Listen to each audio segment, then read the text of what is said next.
Chapter 7 Astrid Attacks. A red-headed wizard stepped out of the portal. Astrid, Drake yelled. Tiny attack! Noah cried. Drake spun around. No, he yelled. Astrid can steal Dragon's powers. Manoa frowned. He held a hand to stop Tani.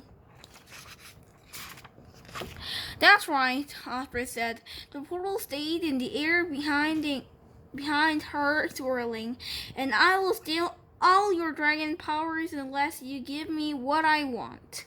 Drake's mind raced as he tried to figure out what to do. What do you want? He asked, even though he knew. I want my branch from Shadowbush back, of course, she said.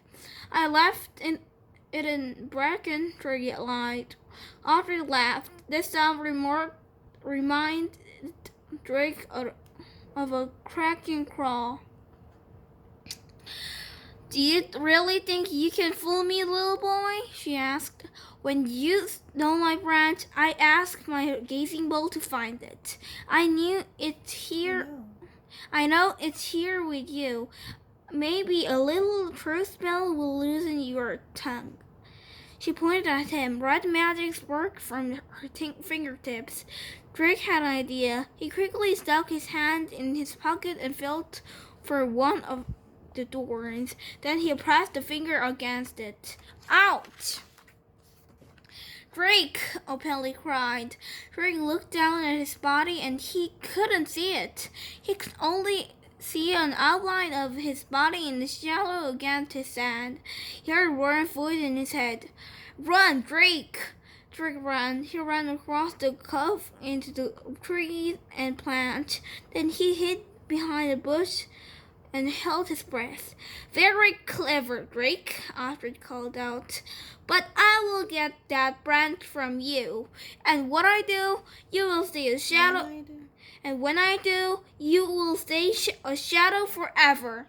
Chapter 8 A hard choice.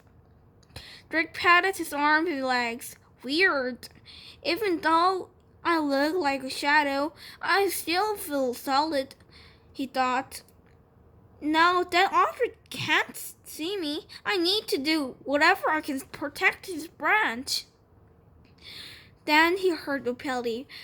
Astrid can steal your powers, but she can't steal your strength, she yelled. Knock that wizard down with your tail. Good idea, Bo cried. She'll help Ka. Just don't use your powers. Astrid spun around and saw the lava dragon stumping toward her. She came from another direction, riding an air current.